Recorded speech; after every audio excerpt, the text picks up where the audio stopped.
And also, these systems were not designed to produce high-quality biochar, so the quality is very highly variable. Also, in order to access to get to gigaton scale, we need to access agricultural residue feedstock because there simply isn't enough woody biomass available to really get us to scale. So what we've developed at Climate Robotics is the world's first solution to convert agricultural residue into biochar. So we started by redesigning the pyrolysis system. You can't today buy a pyrolysis reactor that will convert this material, this is agricultural residue, corn stover, into biochar. It doesn't exist. This is very low bulk density material. So what we've designed is the world's first continuous autothermal biochar reactor to produce biochar from ag residue. This system's patented.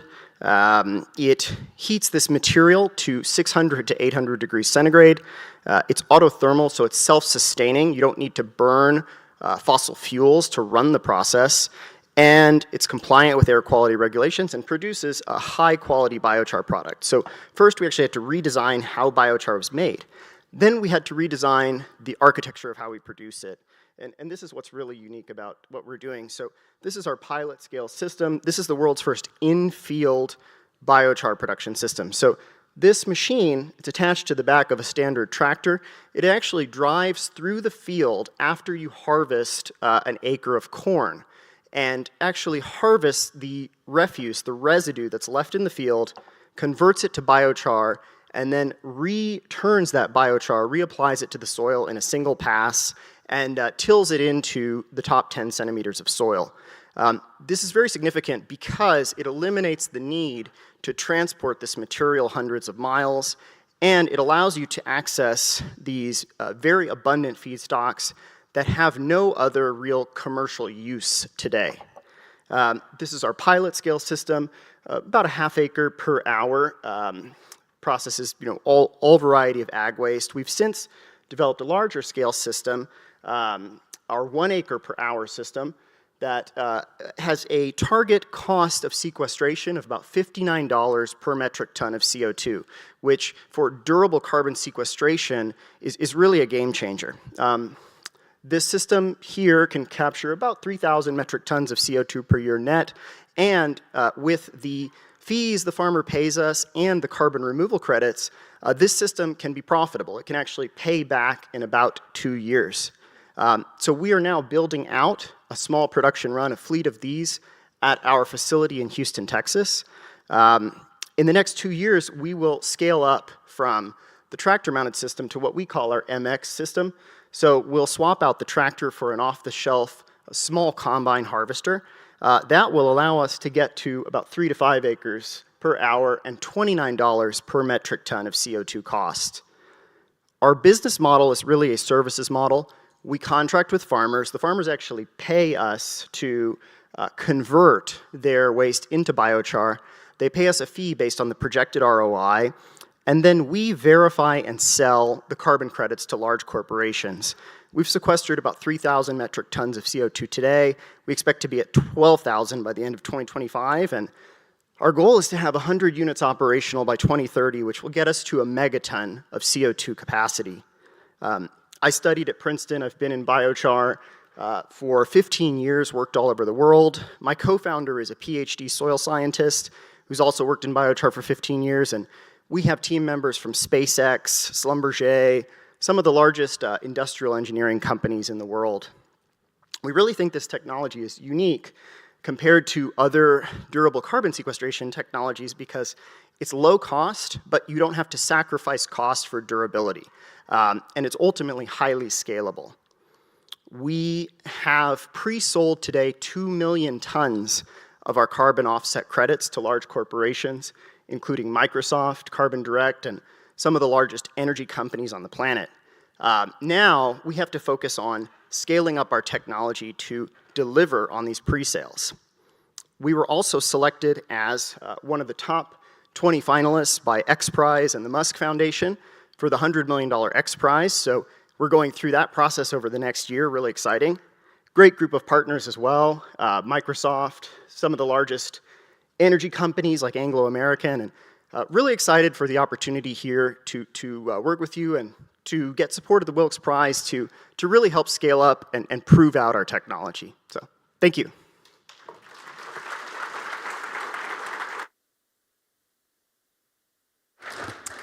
Thank you. So a lot of great questions coming in. One is, how do you get farmers on board to buy in and deploy this? So for many farmers, this is actually providing them a service because they are already paying a custom cutter or a contractor after harvest to come and deal with their residue. So we are actually, number one, providing an agricultural service that's priced very favorably to the farmer. Second, we provide farmers data. Biochar has been studied quite extensively over the past 2 decades, and we can say to a farmer in a region where we're operating, this is the projected ROI from applying biochar, and we can assess a dollar value to that. So we provide data. We have agronomists on our team who work directly with the farmers to explain the benefits and onboard them. So we've actually been able to onboard tens of thousands of acres in the southern US where we have acidic soils where biochar is a highly effective soil amendment. Great. Thank you very much. Thank you.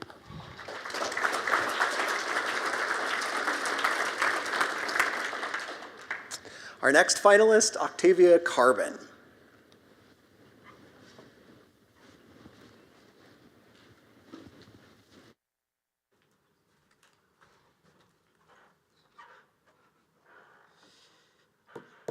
Good morning, everyone. Morning. Can no one hear me? All right. My name is Duncan Karaoke. I am the co-founder and head of product at Octavia Carbon. We develop a technology to remove CO2 from the air. We do this at low cost by integrating directly with geothermal energy, which I'll get into in a bit. So I'm sure we're all familiar with this graph. Basically, it tells us climate science is clear. We need to remove billions of tons of CO2 from the air. So we've taken up this challenge at Octavia to develop a technology to remove CO2 from the air. The process is called direct air capture. The way it works is we engineer a filter material that's highly selective to CO2. And essentially, the way it works is we blow large amounts of air through the material. Once it's saturated, we can hit the material, at which point it starts to release that CO2. We can then pump out that CO2 and pump it deep underground, where it will be locked away for thousands of years. So we are talking about getting carbon removal and DAC to gigaton level, but it currently faces some hard constraints. And these are specifically constraints that limit its scale up today, and we'll get into how we are thinking about solving them. But first, it's energy intensive. It's thermodynamically energy intensive. And this is a function of the fact that CO2 in the air, for all the problems that it causes us, is very dilute. It's about 0.04% in most places. And the DAC process essentially takes that to north of 99%, and that just takes energy. It's also, there are also constraints around where you put the CO2. Once you've taken it out of the air, you want to store it somewhere permanently. The emissions we emit today, they'll stay there for millennia. So the carbon removal must match that level of durability. It's also quite expensive, and this is a function of the fact that it's quite a nascent technology. We saw the graphs of how the cost curves for some other technologies like solar and wind. DAC is today where solar was 30 years ago. And lastly, there are questions around its community acceptance, and this specifically mostly in the developed world, countries like the US and Europe, where it's seen to tie in very closely with the fossil fuel industry, and that limits also its deployability. So we are working to overcome these constraints to really scale the technology. We do this by developing, manufacturing, and deploying DAC technology in my home country of Kenya. And I would argue that this is the best place in the world for DAC for reasons that we'll get into. So first, Kenya has a very deep penetration of renewable energy. Our grid is about 92% installed. Capacity is renewable, still a small grid, but a lot of that is geothermal energy. So I mentioned that the DAC process is energy intensive. Not all that energy must be electricity. So we've specifically tailored our technology to leverage low-grade heat, and the place where you have the most abundant, lowest cost, and least emissions intensive source of low-grade heat is geothermal, and Kenya has a lot of geothermal. Second, co-located with where you have a lot of geothermal energy are suitable geological formations for storing CO2. And these are basically basalt formations, so they're volcanic rocks.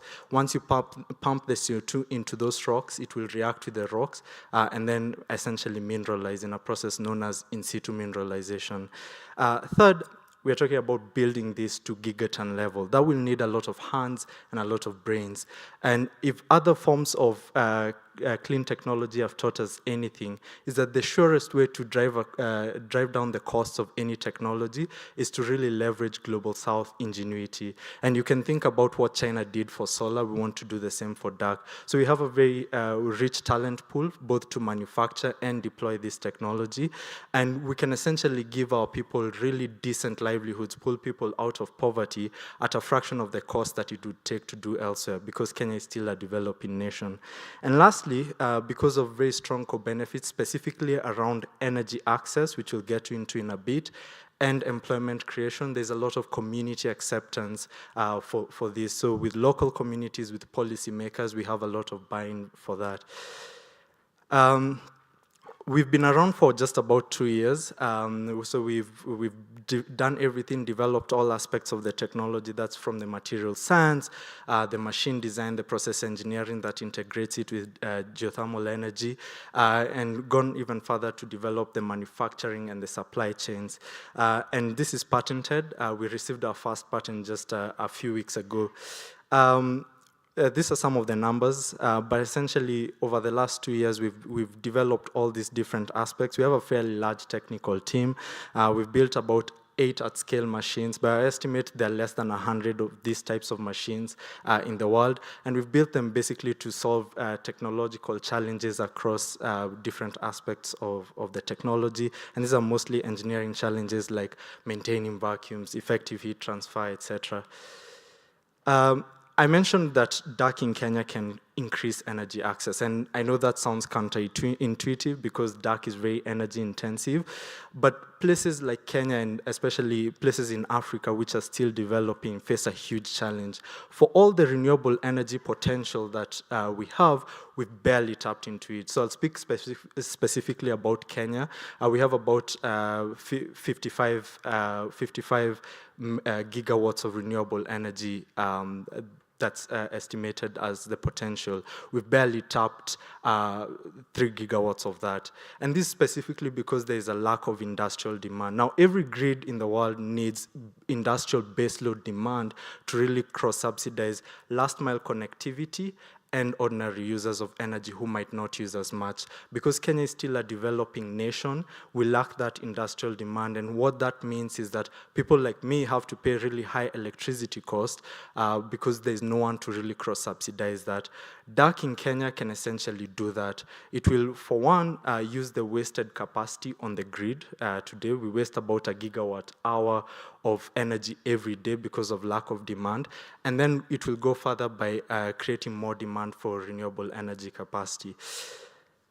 So we've been successful in selling, commercializing our technology, mostly to catalytic buyers like Klarna and TerraSet. We sold about $1.3 million worth of credits, and a lot of that has been paid upfront. By our estimate, we are the 4th largest dark company. We have a fairly large team. We're still very young, disruptive, and innovative. At least that's how we like to think of ourselves. We are mostly engineers, welders, electricians, research scientists, etc. We are a team of 56 people as of today. And now we essentially taking the technology that we've developed and deploying it in a field pilot. So it's a pilot that we are hoping to scale up, really demonstrate the technology at scale in Kenya. We'll put CO2 in the ground with our storage partner who does the in situ mineralization and leverage the geothermal energy on the same site. So we'll collocate the dark energy and storage, and the price would be extremely catalytic for us in de-risking this pilot. It's the first of a kind in a new region region, in the first of ever in the global south, and will have a huge impact in scaling this in Kenya. Thank you, and I now welcome any questions.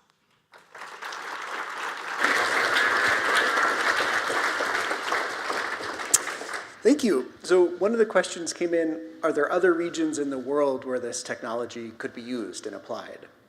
Yes, so our feedstock is CO2, is the atmosphere, so that's, you have CO2 everywhere. But the thing that really limits deploying DAC anywhere else is you have to think about where you store your CO2 and where you have your source of energy.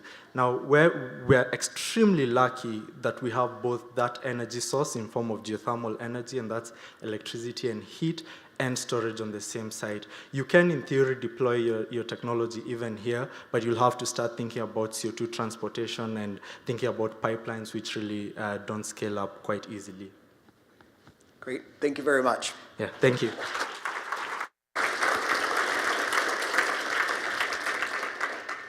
I now welcome our next finalist, Oscilla Power.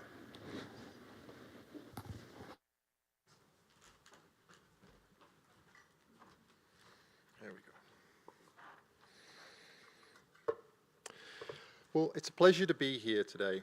Oscilla Power was founded here in Salt Lake just over 10 years ago, and I'm excited to talk to you today about our solution for reaching 100% renewable energy. Now, all I have to do is make sure the clicker works. It does. As I'm sure you're all aware, over the next few years, we expect to see electricity demand increase, along with our increased use of renewables as well, which is expected to double by 2050. These are graphs we've already seen a little bit today. Unfortunately, the increased adoption of renewables only keeps pace with the expected increase in demand, meaning that even by 2050, the EIA predicts we will still be producing around 44% of our electricity from fossil fuels. This doesn't get us anywhere near our 100% renewables targets. Now, there are multiple reasons for this, but ultimately it comes down to challenges in addressing the variability of solar and wind. It's not just a case of installing more solar panels or wind turbines. We also need to consider the time of day, month, and year when these resources provide power. Now, sure, we can use huge amounts of storage to solve this, but storage costs money, and it doesn't generate power, so it only increases the cost of energy. Now, we can see the generation profiles for solar and wind on the left, and how if we continue at the current rate, our CO2 emissions simply don't reduce. The business as usual strategy that we heard this morning. But ideally, what we need is another renewable resource that can fill in the gaps when solar and wind are not generating. Now, this resource is ocean waves. Now, seasonally, waves are an outstanding complement to solar and wind. We can see that solar and wind peak during the summer, while wave peaks during the winter. And therefore, you can combine these resources together to provide much more reliable and consistent renewable power. Furthermore, wave is also far more consistent on a daily basis than solar or wind. Now, what this means is that not only can we use ocean waves to generate power and provide significant carbon dioxide reductions directly, but the complementary nature of this resource reduces the overall variability of renewables, allowing us to increase solar and wind generation, and then ultimately reduce the number of fossil plants that are needed to be operated in reserve. Now, the impact of this is that wave can ultimately provide up to 1 gigaton a year of carbon dioxide reduction in the US by 2050, but globally this number can be a lot greater. Now, make no mistake, ocean wave energy is an enormous resource, which has the potential to provide up to 50% of global electricity demand. And it can also be up to a $100 billion market if it's fully exploited. So, how do we harness the energy in the waves at the scales necessary to make this sort of impact? Well, at Oscilla, we've developed the Triton. It's a 1 megawatt wave energy converter that would be installed in arrays similar to wind turbines, albeit with less area and would have a near zero visual impact. Now, our technology addresses the 3 fundamental reasons why we have not yet seen cost-effective wave energy to date. Now, this is efficiency and power quality, survivability, and cost. So, let me tell you a little bit about how our system works. Now, the Triton is what's known as a two-body wave energy converter. It generates power through the relative motion of a floating hull and a suspended underwater ring. And as you can see in the video here, the hull is connected to the ring by 3 tendons that effectively ropes. And these bodies then move relative to each other in all 6 degrees of freedom. And that allows all the motion generated by the waves to be turned into mechanical power. Now, this mechanical power is then converted to electricity by 3 hydraulic drivetrains located inside the hull at the ends of each of those tendons. Now, there's a lot of exciting, unique technology within the drivetrains, which if I had time, I'd love to talk to you about in intricate detail. But in essence, they allow us to tune the device's response in order to match the waves, which ensures that we can keep it operating at maximum efficiency and provide smooth grid quality power all the time. Now, the second important aspect of the Triton system is its ability to withstand the most extreme ocean conditions. Now, as waves increase in size and they start to approach the operational limits for the system, the hull starts to take on seawater and then it actually submerges below the surface of the ocean. This actually allows it to significantly reduce the loads on the system, and uniquely, we're actually able to continue to generate power in this scenario. Now, we've been able to validate this strategy in up to 75-foot waves during testing at Oregon State University, which is where this video was taken. Now, over the last year, we've actually been able to make some exciting progress that I wanted to show in this video. Now, firstly, we were able to deploy a 6th-scale prototype of our megawatt-scale system in Maine, and you can see the reaction ring here being lowered and connected up to the hull during the system assembly and commissioning before it was then towed out to the site and moored in place. Now, we completed this testing in December and January just gone, and I can assure you it was brutally cold out there. Now, the second, much warmer milestone I wanted to share is that we've been able to start ocean testing our 100-kilowatt system in Hawaii. Now, this is a commercial-sized system and will ultimately be grid-connected to the Marine Corps base in Kaneohe in the next few weeks. Now, in the video you can see, now these are actually some pretty small waves, but you can see just how active the system is. And I'm assured that the maintenance was just as unpleasant as you would expect during these operations. Now, these tests have been able to provide some critical validation of our performance estimates, which has given us some real confidence in our cost estimates. Now, we started this journey in Salt Lake City a number of years ago, and since that point, we've been able to progress the system design to a point where we feel we've now got much of the technology risk retired. As you just saw, we completed our ocean testing last year, and we continue to test our 100-kilowatt system in Hawaii. But we're also now completing the detailed engineering for our full-size megawatt system, which we'll ultimately intend to deploy in around 2026 in Oregon. You can see here some more detail on the technology development that we've completed to date. Small-scale concepts that we've tested on the left through some other tests, ocean tests in the middle there, right through to the 2 ocean deployments that I just showed you in the video on the right. Now, through this, we've established some technical leadership in the space with a science-first approach, which we've demonstrated with a substantial publication record and supported by over $20 million in competitive research awards so far. We've got a comprehensive patent portfolio, and finally, we've got extensive technical, commercial, and government relationships that we believe will really take us into the future. But finally, I wanted to close a little by talking about how the Wilkes Prize would help make a significant contribution towards our mission. Now, the image on the slide shows the global population density, combined with different wave resources around the world, with red being the strongest, then yellow, green, and right through to dark blue being the smallest. Now, 40% of the global population lives within 100 kilometers of the coastline. However, at present, wave energy technology is only considered cost-effective in the strongest, the red, yellow, and maybe green areas. Now, this is about 20% of coastlines. It's an enormous coverage and market. However, if you look closely, you will see that many areas of the highest population are adjacent to the light blue areas that only have moderate wave resources. In particular, this includes areas such as the US East Coast, actually, India and China, where there are large populations, but they're not really cost-effective for wave energy. Now, if we're successful in receiving the Wilkes Prize, we intend to adapt our high-efficiency technology to be cost-effective in these lower energy environments. And this would allow us to expand the areas where wave energy is considered viable, particularly the global south, where there are significant power shortages. And we will help bring a new renewable resource to millions of people who desperately need clean, reliable energy. And thank you for listening, and I'll take any questions now.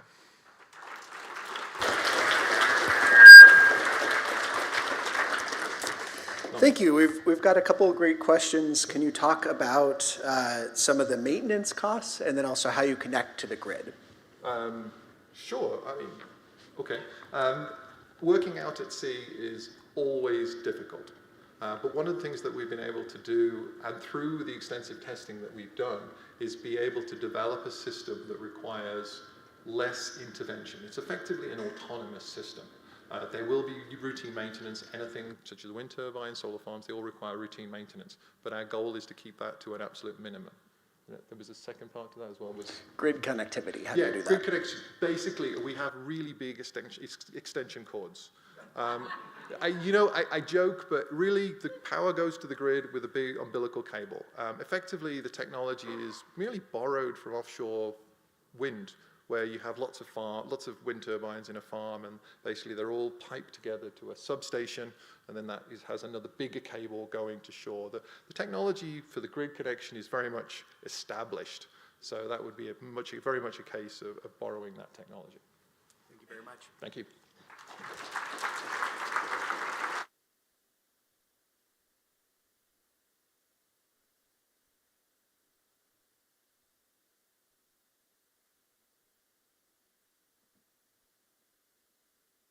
All right, our next finalists, Swanson and Lidstrom Labs.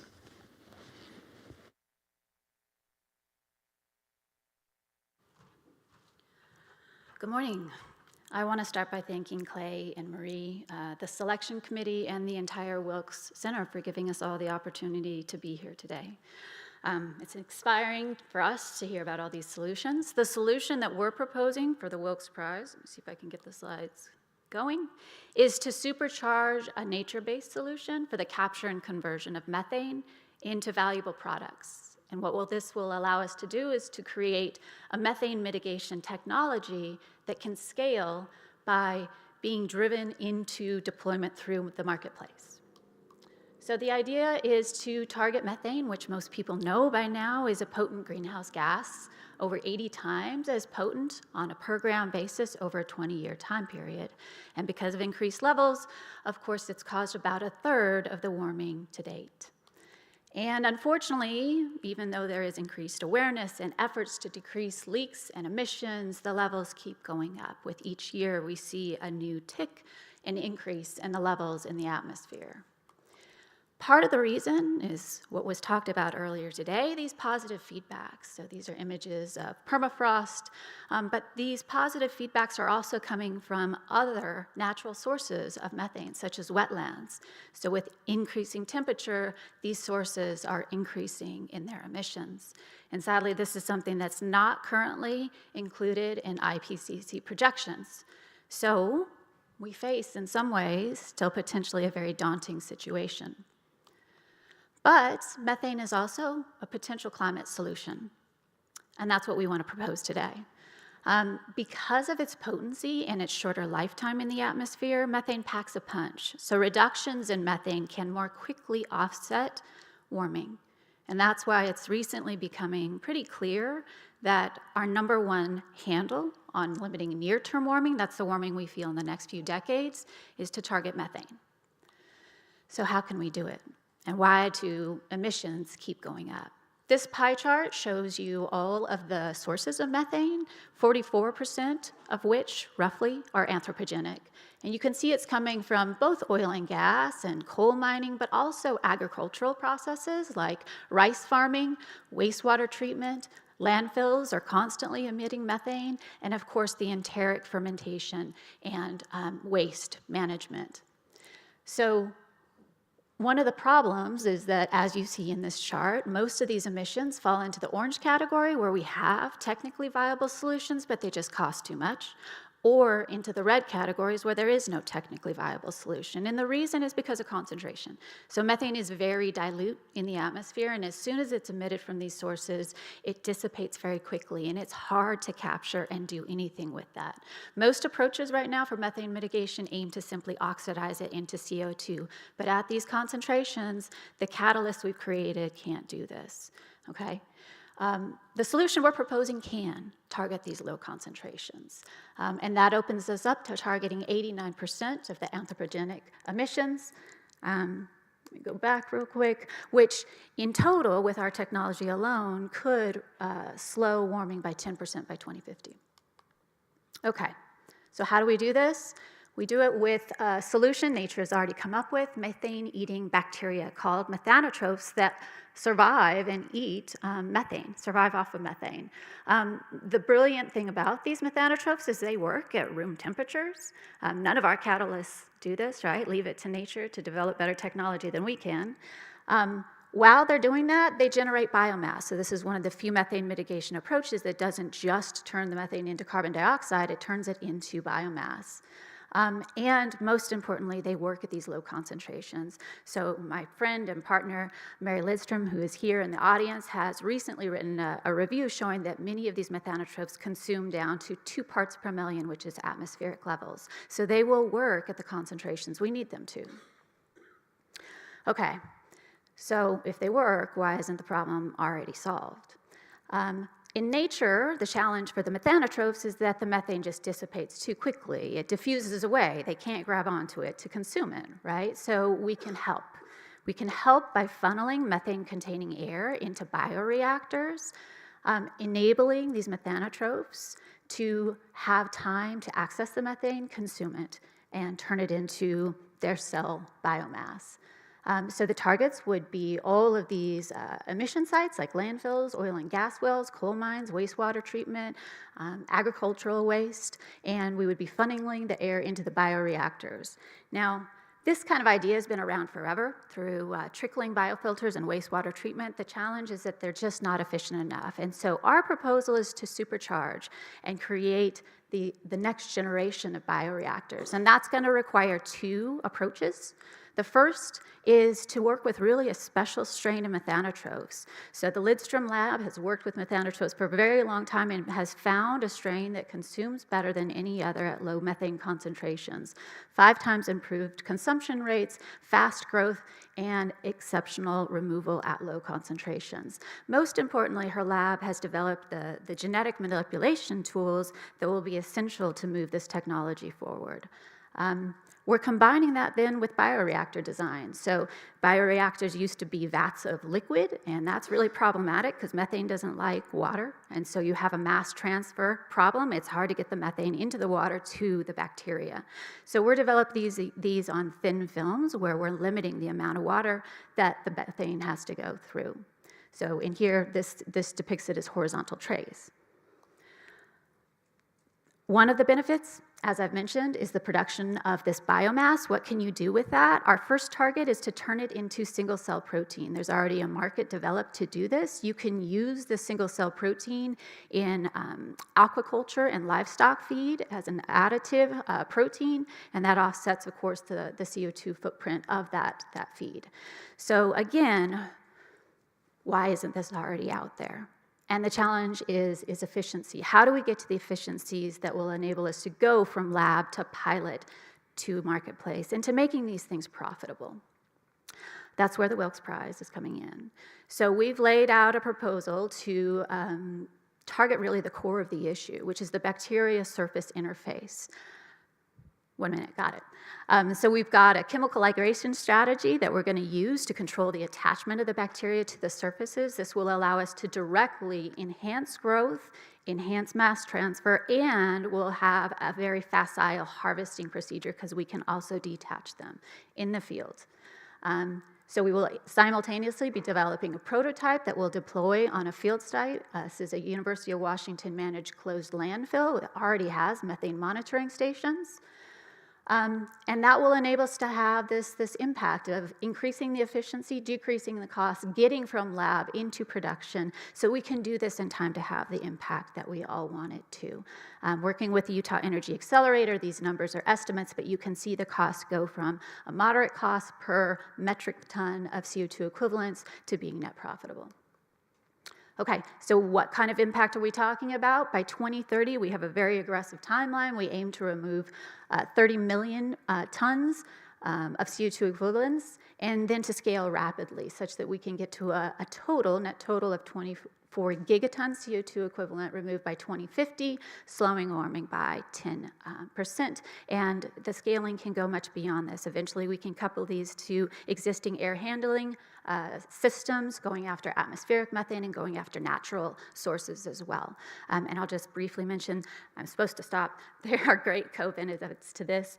You're creating green jobs and a sustainable product that can go into marginalized communities, and it improves air quality. So, thank you.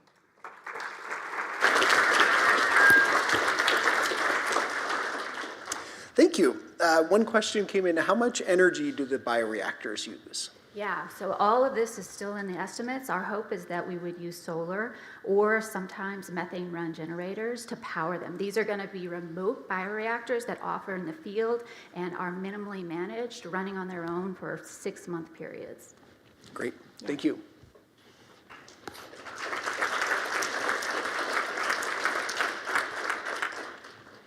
Our second to last finalist, taking root.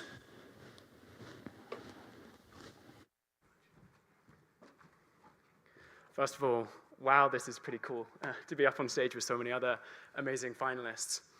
So the image that you're looking at behind me is of a typical piece of agricultural land in Nicaragua. And if you'd come here about 10 years ago, it would look entirely like it does on the left. Land that's been historically deforested and is now being used to grow some annual crops, and actually a lot of it just not being used at all. About 10 years ago, we met the farmer that owns the land, Don Martin, and we helped him connect to the carbon market so that he could get paid for growing trees and removing carbon from the atmosphere.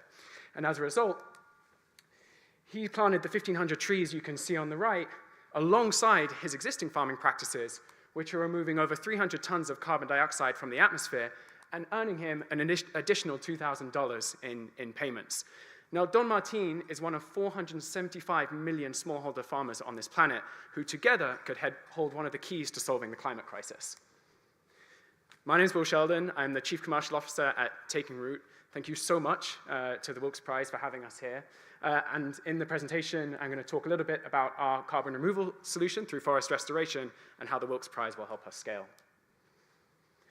Firstly, a bit about Taking Root. We're a climate tech company based in Vancouver, Canada, made up of 40 experts, foresters who've been growing trees their whole lives, and PhDs across smallholder economics, land use, remote sensing, data, and computer science. We've been honing and building our model over the last 15 years to the point where we're demonstrating high-integrity carbon removal at $20 per ton. And we're doing that by restoring 15,000 hectares of land, which Google tells me is about 24 times the size of the University of Utah's campus lands here. But we're doing this with 4,000 individual smallholder farmers who are getting paid over $33 million and on track to remove over 4 million tons of CO2 from the atmosphere. Now, why are we talking about smallholder farmers? Individually, these farmers own very small pieces of land, but collectively, they actually manage an area almost the size of Europe. And so if they could grow trees alongside their existing agricultural practices, they could remove up to 1.8 gigatons annually from the atmosphere, helping us meet global climate targets. At the same time, trees are an incredible local livelihood solution. These communities are some of the most vulnerable to climate change, and trees can help actually support their existing farming practices, like providing shade to cattle, as well as build on-farm resilience for some of those extreme weather events that were talked about earlier, and creating new sources of income from forest products. The challenge is that farmers often don't have the resources to invest in growing trees. Carbon markets could provide a solution by helping farmers who want to grow trees and connect them to organizations and governments who need to meet their climate targets. The problem for smallholder farmers is it's just not cost effective. Organizations and entities obviously want rigorous evidence of the carbon being removed so they know that the impact they're investing in is real. But smaller farms, as you see, they're small in size, they're dispersed, and they often have really poor internet connectivity. And so even if a farmer knows how to create the reporting to create carbon removals, even if they do it, they're only going to create a handful of carbon removals, making it not worthwhile. That's where Taking Root comes in. Our platform aggregates thousands of farmers so we can make creating carbon removals cost effective. And we do that through our mobile app, which can be used offline, which can be used to, anyone can use it to map their land, which we then connect to remote sensing data sets to check the eligibility of that land for carbon removal. So for example, checking it for historic deforestation, make sure it hasn't recently been deforested, that there isn't existing forest cover so that any carbon being removed is additional, as well as practical considerations like the slope of the land to make sure you can actually grow trees on it. Having checked eligibility and the farmers starting growing their trees, we automate the quantification of that carbon being removed by those trees by, again, collecting simple tree growth data through our mobile app and connecting it to remote sensing and using machine learning to create automatic, accurate carbon assessments over time of that land. And then we package up all this reporting into pre-configured reports that meet market standards to give transparent and traceable impact into the carbon being removed. What makes us unique is we're not just about measuring the carbon. We're actually there to support farmers to make sure they get value from growing trees to create durable carbon removals. So from helping them select native tree species with pre-configured forest designs based on their local context, to forest plans so that even if they have no prior knowledge of growing trees, they can become expert foresters, and then giving support along the way by tracking activities and performance so that we can deploy support to help farmers grow those trees and remove carbon over time. We started in 2010 with about 20 farmers, and since then have enabled a national-scale forest restoration initiative in Nicaragua, with our model spreading now through Latin and South America. And we have ambition to go further. We have demand with over $55 million in lifetime sales. Our challenge is increasing the rate at which we can onboard eligible land to our platform, help restore it, and create carbon removals. And the most effective way we could do this is to reduce our unit costs. So this is a breakdown of per unit of the carbon we remove. Now, we have an equitable model with revenue sharing agreements with farmers where they receive at least 60% of any carbon removal sale, so we don't want to touch that. We want that to grow. So the opportunity to reduce costs is in the amount we support farmers, getting eligible land onto the platform, and then our central management costs for building our technology. And this is where the Wilkes Prize could come in to enable us to reduce these unit costs so we can invest in expansion.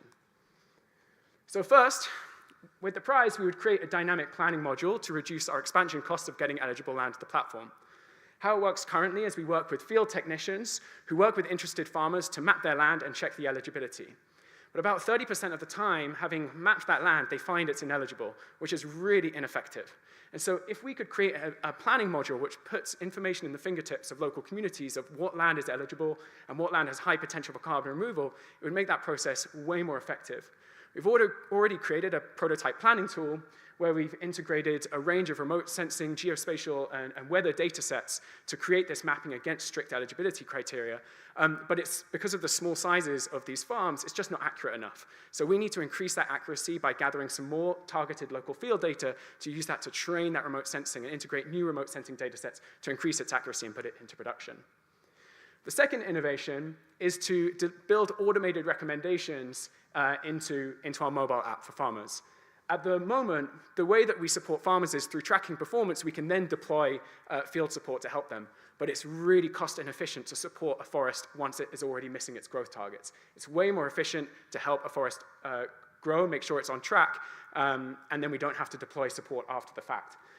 We've got about 15 years of tree growth data and activity data, which with Wilkes, if we could blend together, we could start providing automatic recommendations for every single individual parcel we're working with, so that we can put preemptive support to help those forests grow, reducing the amount of farmer visits we have to make, and reducing those support costs. And so then where we get to is where we can invest more in our scale to create more carbon removals, which in turn means we can disperse our central technology costs over those carbon removals, creating a virtuous cycle where the more carbon removals we create, the more cost effective we are and the more we can invest in our expansion. And so the Wilkes Prize would put us on a growth path in order to reach 180,000 farmers, restore 360,000 hectares of land, removing 90 million tons of carbon dioxide, along with innumerable co-benefits for the communities that we're working with. I'll leave the last word to one of the farmers we work with, Justina Munoz. This forest has benefited my community, me personally, and our planet Earth, because these plants are giving us oxygen. The wells have improved, and the production of wood has helped me a lot. For the new generations, we are investing. They are going to remember me when they look at the forest and say I left them a beautiful gift. Thank you.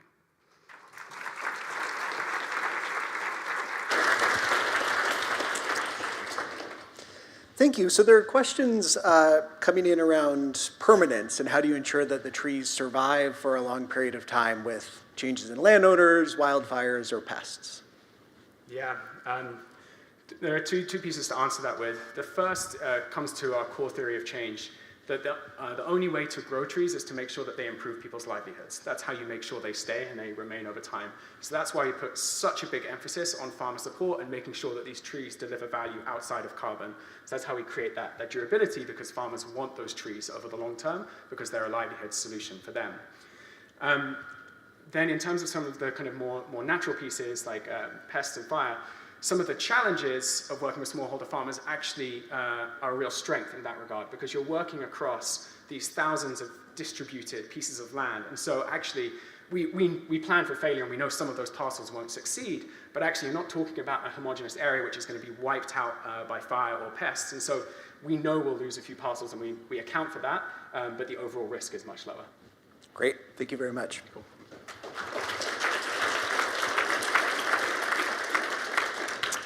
Our final finalist, Vern.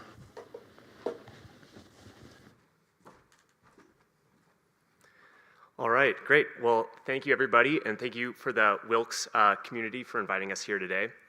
I'm going to talk about an aspect or a problem with climate change that we haven't talked about yet today, but that is truly a major problem, as I'll get into soon, which is transportation. So here at Vern, what we're focused on is how to unlock zero-emission transportation by utilizing hydrogen. So just to set the stage here and talk about why this is a problem. You know, transportation is of course critical and important, but it is really a leading cause of both climate and environmental and health impacts. So the first chart I think actually surprises a lot of people. Transportation is actually the leading contributor to US greenhouse gas emissions. So 29% of all US CO2 emissions come from the transportation sector. More than electricity production, more than industrial emission sources, the leading contributor here is transportation. And this also has a lot of meaningful health impacts as well. So children that grow up near these transportation corridors are 3 times more likely to develop health conditions such as asthma and other negative health impacts from the particulate matter and the nitrous oxides. And finally, as has been said earlier today, these corridors and these transportation emissions are not evenly distributed. They disproportionately impact already disadvantaged communities where there's high industrial activities, freeways, and ports. What might also be a surprise is actually how much of these emissions come from the heavy-duty sector. This is really the sector that we're focused on at Vern. There are well-known and already growing solutions for the passenger vehicle market. Battery electric vehicles work very well in that space and are already growing rapidly with a lot of technology available today. What we're focused on is the heavy-duty sector. So this is the trucks, planes, trains, and ships that really power our economy. And while that's just a fraction of the number of vehicles on the road, they actually represent almost half of all of those emissions here in the US. And you'll see that trucks alone actually are 7% of all US emissions. That also might be a surprise, we think, to many people who are focused on airplanes or other climate emitting sources. So clearly we have to do something about these large contributors to emissions. And that really means how do we transition off oil? This is gonna be a massive industrial revolution for us to transition to a zero-emission fuel sources, and we need to address both the vehicle and the fueling technologies to do so. So as I mentioned on the light-duty vehicle side, battery electric technology is great for passenger cars. It gets you the range you need to go, you can charge in a reliable time or in an achievable time. And this technology will also work for some medium-duty transportation, last-mile delivery, and lighter payloads and shorter distances. but it's far short of the technology that we have today in the freight transport and heavy-duty sector. So battery electric trucks, the primary limitation comes from, well, first of all, the battery. The batteries weigh an immense amount, 5,000 to 10,000 pounds. To put that in perspective, that's about the weight of 2 to 4 passenger cars, just for the battery. So that's incredibly heavy batteries that start to diminish the amount of payload that the trucks can haul. These truck fleets operate with 2 to 4% profit margins. They really don't have the ability to sacrifice payload. And they only go about 200 miles, about a quarter of the distance a current diesel truck goes today. Now, hydrogen can start to solve some of these heavy-duty applications, but it also currently suffers from some limitations. The hydrogen storage systems, as hydrogen stored today, are quite bulky. So hydrogen's very light, that's great, but if you look at this picture of the truck on the right-hand side, that big white box behind the cab is a hydrogen storage tank system. It's taking up a lot of space for a truck that can only go 450 miles, about half the range of a current diesel truck. So this is really where Vern comes in, and what we've developed is a cost-effective hydrogen technology to decarbonize heavy-duty transport.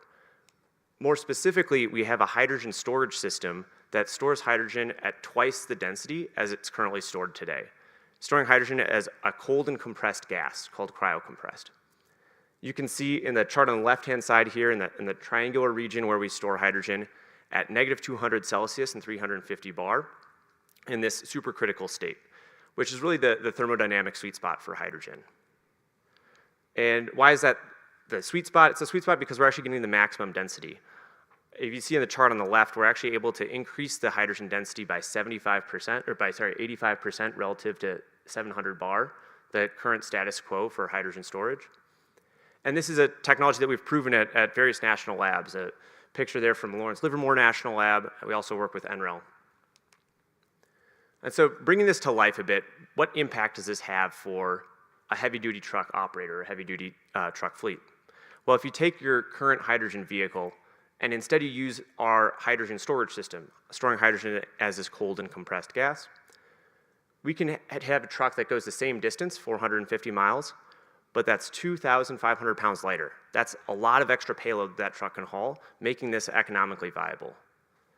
Alternatively, if you do really need to go that full 900-mile range that current diesel trucks travel today per diesel tank fill, we can do so in the same volume and same weight as a current hydrogen storage system. This long-range or lightweight methodology enabled by the ultra-high density that we're able to store the hydrogen. We started the company 4 years ago, and just mentioning a few of the milestones over the last couple of years here, received investment from Amazon as they look to decarbonize their delivery and middle mile fleet, have numerous awards from the Department of Energy. We've built various scales of our technology, full-scale storage system done on road durability testing, vibration testing, as well as really showing it that it worked on an SUV. Now, again, that's not a market we're going after, but helps show that it's viable and we can use it to power a vehicle. All this has been built by our great team of engineers and scientists from universities across the country and really across the world. We have a 20-person team from 12 different countries, which I think is a pretty fun fact. But where we find ourselves right now is actually in a pretty common place for new technology development. We've done a lot of early de-risking of the technology, funded by a lot of the early stage venture capitalists, as well as some organizations like ARPA-E from the US government. And we have great interest from some of the largest truck fleets and truck manufacturers in the world. But what we need to do is to go from all these lab demonstrations and small-scale pilots that I just mentioned to really getting to that commercial scale and commercial technology readiness level that the industry expects. And what's required to do that is really this bridge over what's called this valley of death with the first commercial pilot. And that's really where the Wilkes Prize comes in. It's helping bridge that gap for our technology. So more specifically, our plans and our first demonstration that we think will really unlock this commercial interest from these truck fleets is to do a truck demonstration showing that we can operate a vehicle really at the diesel equivalent performance, fueling it both with this mobile refueler unit that will help us refuel at these various different fleets, but also showing that this technology can scale, that we can work with a permanent hydrogen refueling station. So demonstrating diesel parity, this is actually a truck that we just purchased that we're going to retrofit to run on hydrogen, as well as enabling this key functionality for future pilots with a mobile refueler, and doing a permanent hydrogen fueling station retrofit to fuel our vehicle, all would be enabled by the Wilkes Climate Prize. This is just the first step in a journey, but I also want to mention that we're not waiting for 2050 to actually start to have an impact here. After we do this first demonstration this year, that will really enable us to do these commercial pilots, scale our manufacturing, and as soon as just the next few years, really be able to unlock decarbonization of the heavy-duty transport sector at scale. So thank you, everybody, and look forward to some questions.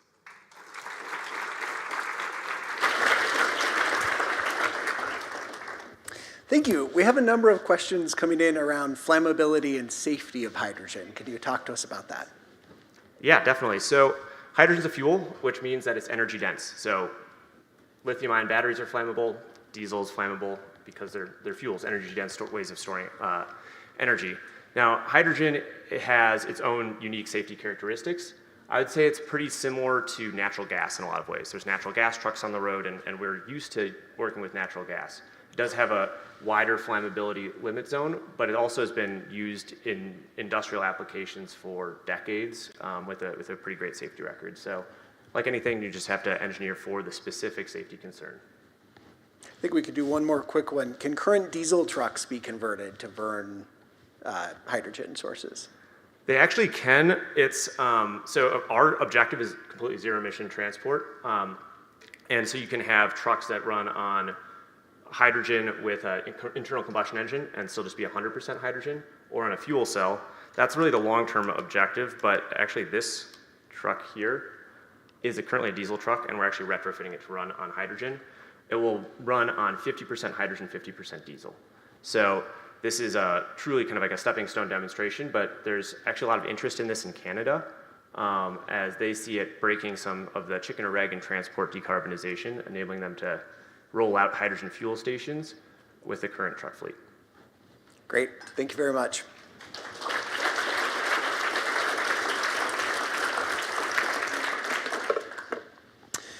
Join me in thanking all of the Wilkes Climate Launch Prize finalists.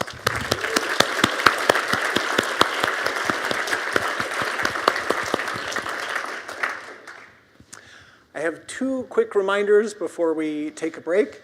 First is that we have amazing posters around during lunch, and they'll be up tomorrow as well, and we'll have a poster session. So please swing by. Students will be presenting tomorrow morning. And the second is that we have an exciting set of panels kicking off this afternoon: Climate and AI, Methane, and Water Policy and Innovation, starting at 1 in the 3 breakout rooms. So at this point, we will take a break for lunch, and we'll see you after lunch.